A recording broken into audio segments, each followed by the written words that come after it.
दोस्तों, आज हम एक नए विषय पर चलते हैं। देश की स्वास्थ्य सेवाएँ को आपने लचर स्थिति में देखा था, ख़ास करके कोरोना के काल में, जिसके बाद की हेल्थ पॉलिसी के ऊपर काफ़ी चर्चाएँ काफ़ी ज़ोर-शोर से हुई हैं। और केंद्र की जो नरेंद्र मोदी सरकार है, उनके ऊपर पूरा दारोमदार है कि देश की अगली स्वास्थ्य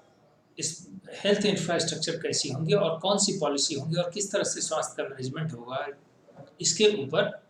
ध्यान दिया जाए और इसके ऊपर नए कानून बनाए जाएँ। इस बात को ध्यान में रखते हुए देश में एक 4 स्तरीय हेल्थ एडमिनिस्ट्रेशन का निर्माण किया जा रहा है और ये हेल्थ एडमिनिस्ट्रेशन जो होगा सिर्फ हेल्थ एडमिनिस्ट्रेशन नहीं होगा, बट आप इसे कह सकते हैं कि सार्वजनिक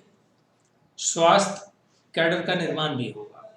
और इसके साथ-साथ ही इस बात का भी ध्यान दिया जा रहा है कि ये जो एक राष्ट्रीय कानून होंगे, जिसके तहत ये कैडर का निर्माण किया जाएगा, अलग विभाग का निर्माण किया जाएगा,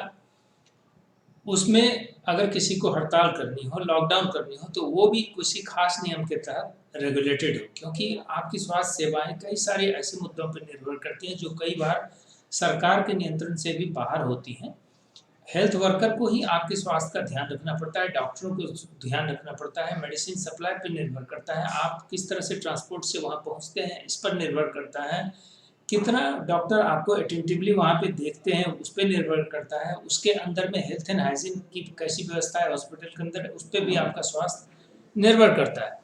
इन सारी चीज़ों को ध्यान में रख कर के जो है केंद्र सरकार अब एक नई पॉलिसी ड्राफ्ट बिल ला रही है, जिसको कि जैसे ही ड्राफ्ट बिल ये निर्माण होगा, उसके बाद जा कर के कैबिनेट में इसके लिए नोट सप्लाई की जाएगी और कैबिनेट नोट सप्लाई होने के बाद ये मानसून सत्र में,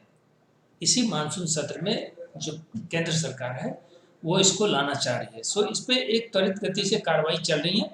सो इस बिल को हम जो है नेशनल पब्लिक हेल्थ बिल के नाम से जानेंगे। ये एक सार्वजनिक स्वास्थ्य सुविधाओं को बेहतर बनाने का प्रयास होगा। आपको ये बता दें कि ये जो प्रक्रिया है, स्वास्थ्य व्यवस्था को सुधारने की प्रक्रिया, इससे जुड़े हुए कानून की व्यवस्था, नई व्यवस्था लाने की प्रयास, ये 2017 से ही नरेंद्र मोदी सरकार कर रही है, लेकिन अभी तक ये अमली जामा नहीं बन पाया है। लेकिन अब कोरोना से जो अनुभव मिला सरकार को, उसके बाद जो एक प्रेशर पड़ा गवर्नमेंट पे, वो इस बिल को जल्दी से जल्दी निर्माण कर पार्लियामेंट से पास करा करके इसे अमली जामा पहनाना चाहती है। जिस दिन ये अमली जामा पहन लेगा, अगर आप माने कि ये 2022 में अगर ये कानून पास हो जाती है, जो साल आपका चल रहा है, तो ये जो 1897 ईस्वी का आपका हेल्थ को रेगुलेट करने वाली व्यवस्था थी, जिसको कहते हैं एपिडेमिक डिजीज एक्ट 1897, जिसके अंतर्गत ये सारी व्यवस्थाएं चलती थी, उस कानून को अब आप रिप्लेस करने जा रहे हैं और ये नई बिल ला करके आप एक नई व्यवस्था को तैयार करेंगे। इसके अंदर में सारे जितने भी हैं व्यवस्थाएं हैं कि जो बाय टेररिज्म है, डिजास्टर है, नेचुरल डिजास्टर है, केमिकल से रिलेटेड है या न्यूक्लियर अटैक है या एक्सीडेंट है, इन सारी चीज़ों की स्थिति परिस्थिति में जो स्वास्थ्य सुविधाओं की ज़रूरत पड़ेगी, उस सभी मुद्दों को ये बिल रिड्रेस करेगा, यानी उसकी व्यवस्था करेंगे कि कैसे इन समस्याओं से हम निजात पा सकें और लोगों को जो जिसको आप कहते हैं कि सार्वजनिक स्वास्थ्य सुविधाएं,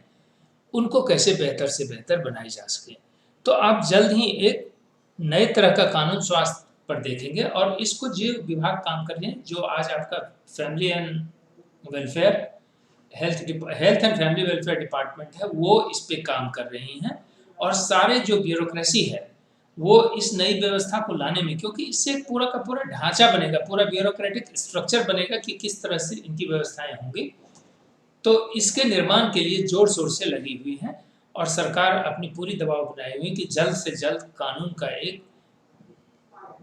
जो आप कहते हैं ड्राफ्ट बिल जिसको कहते हैं, वो तैयार हो जाए। धन्यवाद।